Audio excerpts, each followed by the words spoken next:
Le plus gros problème que rencontrent la plupart des traders qui n'arrivent pas à avancer dans cette activité, c'est qu'ils n'ont pas d'argent. Il faut se rendre compte d'une chose, et ça, je m'inspire vraiment de mon parcours. Pour faire de l'argent, il faut de l'argent. Ce n'est pas seulement dans le trading, mais c'est un peu partout, dans tous les business. Si tu veux, par exemple, vendre quelque chose, tu as besoin de l'argent pour aller quand même si tu n'as pas un tas de stock, payer quand même un peu de stock, déposer ça pour pouvoir vendre. Même si tu n'as pas l'argent pour aller payer les stocks et que tu veux juste être un intermédiaire entre le vendeur et le client, c'est-à-dire toi, tu vas chercher les clients. Dès que tu as des clients, tu iras voir le vendeur pour lui dire que tu as des clients, tu vas prendre le produit, tu iras vendre ça. Même en faisant ça, pour chercher les clients, tu as besoin d'une connexion internet, faire des vidéos, poster des statuts. Prenons un exemple très simple. Tu veux vendre des iPhones ou tu veux vendre peut-être des iPads. Sauf que toi, tu n'as pas les sous, le capital pour aller payer les iPads. Et tu vas avec quelqu'un pour lui dire, ah ok, moi je vais te chercher des clients et je vais toucher un certain pourcentage. Donc là, tu vas me dire, ok, dans ce genre de cas, par exemple, je n'ai pas besoin d'argent pour aller payer le produit et puis revendre. Je peux juste chercher des clients pour quelqu'un d'autre et toucher des commissions. Mais même là, il faut de l'argent. Il te faut de l'argent pour payer une connexion internet. Il te faut de l'argent pour te déplacer d'un point A à un point B pour pouvoir remettre le téléphone au cas où tu as trouvé des clients. Il te faut du temps même pour faire des vidéos, faire des publications, ainsi de suite, du bouche à oreille. Ah, je vends des iPhones. Ah, je fais des ci, je fais des ça. Tu poses sur statut. Tout ça, c'est de la connexion que tu utilises. En fait, au bout d'un moment, il faut comprendre que pour faire de l'argent, il faut de l'argent. Le truc de faire de l'argent à partir de zéro ou bien devenir riche à partir de zéro ou bien de zéro à millionnaire, là, il faut oublier. Et encore moins dans le trading. Dans le trading, tu as besoin d'argent. Tu as sincèrement, mais véritablement besoin d'argent. Sinon, tu ne peux pas avancer. Et ça, c'est un fait. Je m'inspire en fait simplement de mon parcours. En fait, il y a beaucoup de personnes qui ne sont pas honnêtes envers eux-mêmes. Moi, je suis quelqu'un d'honnête envers moi-même. Et ça, depuis le tout début. Je vous parle vraiment en m'inspirant de mon parcours. Et durant mon parcours, j'ai eu à faire face à ce moment-là où je me suis rendu compte que là, maintenant, le problème n'est plus forcément la stratégie que j'utilisais. Ce n'est plus forcément une question de gestion de risque. Ce n'est plus forcément une question de telle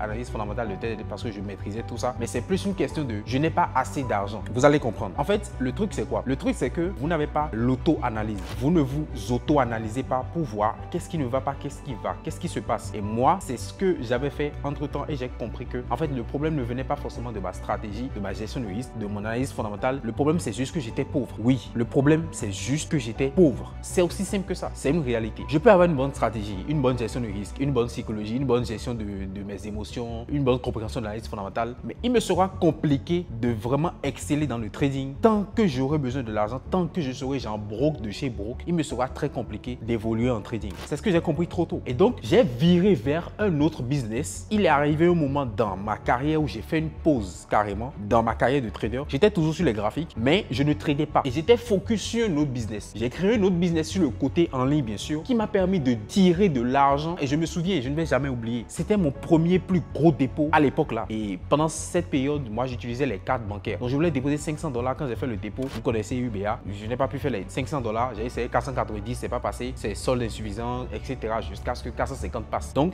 j'ai fait un dépôt de 450 $.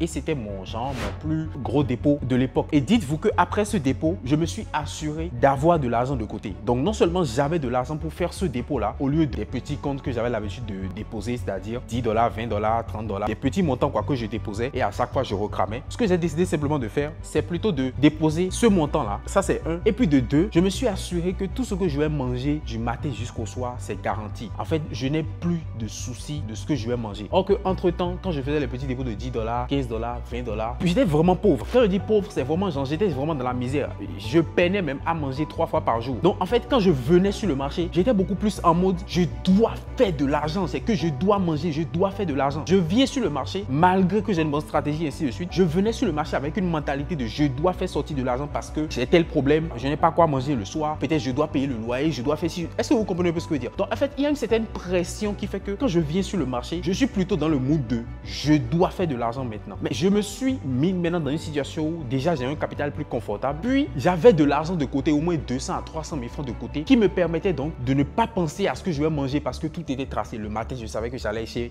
Diallo prendre mon petit déjeuner avec des œufs, tout. En après-midi, je vais prendre mon atassi, mon truc tranquille, machin. Le soir, je vais prendre mon haricot ou bien ma salade. Bref, mon plan était tout tracé. Je savais là où je devais aller pour payer tel truc le matin, payer tel truc. Donc, en fait, je n'avais plus de soucis. souci de qu'est-ce que je vais manger. Connexion Internet, il y en avait. Je n'avais plus de souci de comment je vais faire pour activer ma connexion Internet. Le capital, c'est là. Et c'est à partir de là que je suis devenu rentable. Mon trading a automatiquement pris une autre tournure. Malgré que je n'ai pas changé de stratégie, j'étais toujours resté avec la même méthode trading, mais les situations ont été différentes. C'est là que j'ai compris. Après avoir fait ce dépôt, il faut savoir que j'ai fait 100% du capital. J'ai atteint les 1000 $ en même pas un mois. Dans les 450 $, je risquais seulement 25 $ par trade. Et je suis passé à 1000 $. Je suis un swing trader. Donc, quand je prends la position, c'est pour aller chercher un bon truc là. Donc, je risquais peu. Mais vu que j'allais chercher beaucoup de pips, tu vois, et je me suis retrouvé en seulement 4 trades à plus de 1000 $.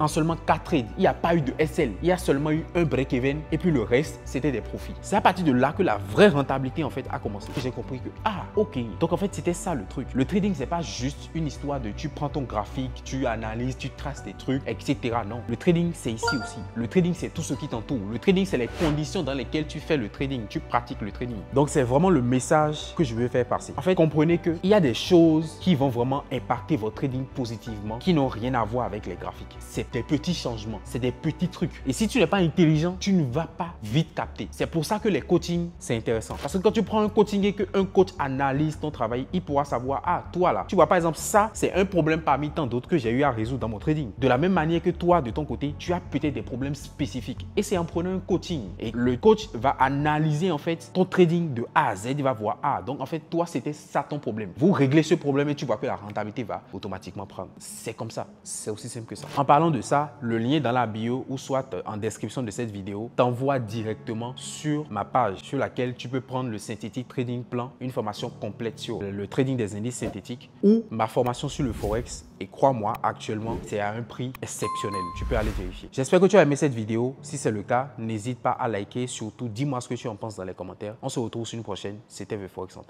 Ciao.